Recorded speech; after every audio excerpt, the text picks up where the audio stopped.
Alhamdulillah wa syukur ala ni'amillah asyhadu an la ilaha illallah asyhadu anna Muhammadan abduhu wa rasuluh. Anak-anakku sekalian, hari ini kita akan belajar tentang listrik statis IPA kelas 9 yang berkaitan dengan hukum Kirchhoff 1. Hukum Kirchhoff adalah dua persamaan yang berhubungan dengan arus dan beda potensial.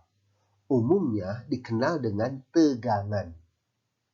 Dalam rangkaian listrik, hukum ini pertama kali diperkenalkan oleh seorang ahli fisika Jerman yang bernama Gustav Robert Kirchhoff pada tahun 1824 sampai 1887. Ini adalah lahir dan meninggalnya seorang Gustav Robert Kirchhoff. Pada tahun 1845 tepatnya. Jadi, hukum Kirchhoff pertama ini ditemukan oleh Gustav Robert Kirchhoff pada tahun 1845.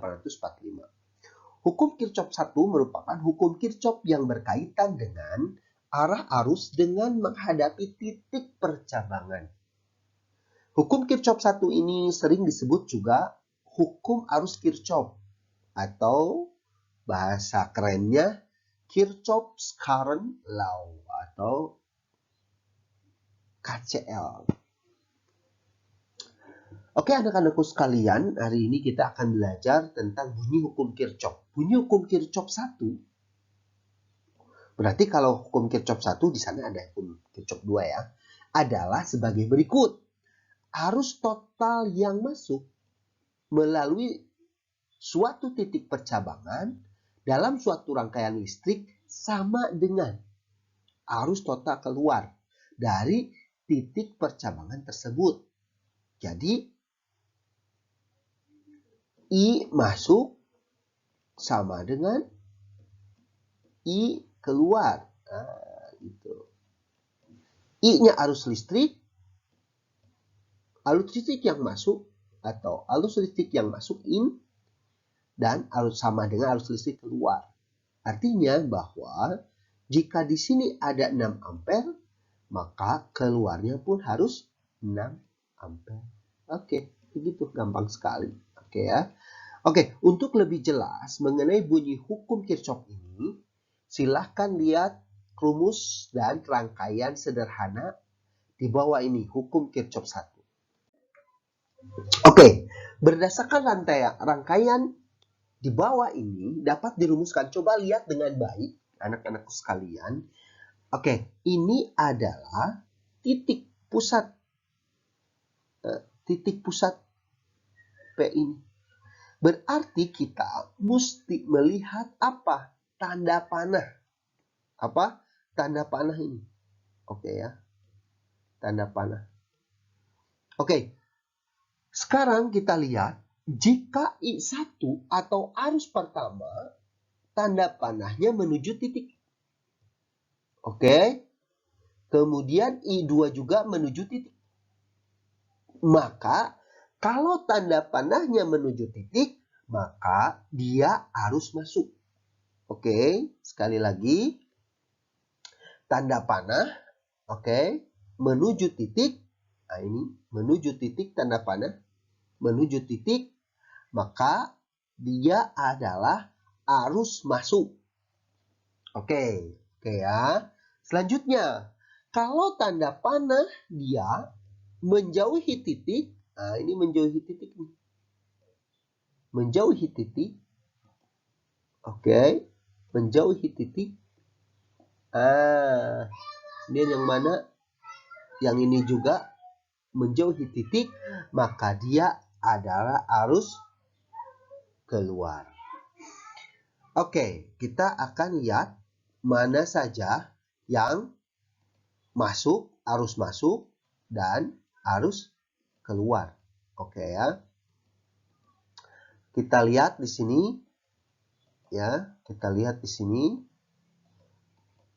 Oke, sekarang 1A. I1. Oke, arus 1. Coba lihat di sini I1 ke sini. Oh, berarti kalau menuju titik berarti dia harus masuk. I2 sama menuju titik P. Ya udah, masuk. I3 sama juga menuju titik P. Udah. Kemudian ini ada I6. I6 ke sini menuju titik P. Oh, berarti dia I masuk. Oke ya. Sekarang harus keluar. Menjauhi titik. Menjauhi titik. Berarti yang keluar I4 dan I5. Oke ya. Artinya apa? Nanti jika arus yang masuk ini semuanya telah dijumlahkan 7 ampere, maka arus keluar pun 7 ampere. Oke, biar lebih jelas kita langsung ke soal. Begitu ya. Coba lihat, perhatikan gambar berikut ini. Kuat arus I4, oke ya. Kuat arus I4 adalah, oke ya. Yuk kita masukkan. Arus masuk. Oke, yang arus masuk. Oke, ini masuk ke titik P. Ya udah, berarti dia masuk, arus masuk. Kemudian, oke, I2 keluar. I3 nih. I3 masuk juga. Oke. Sekarang I2. I2, oh dia keluar ya. Dia keluar. Kemudian, yang ini belum dikasih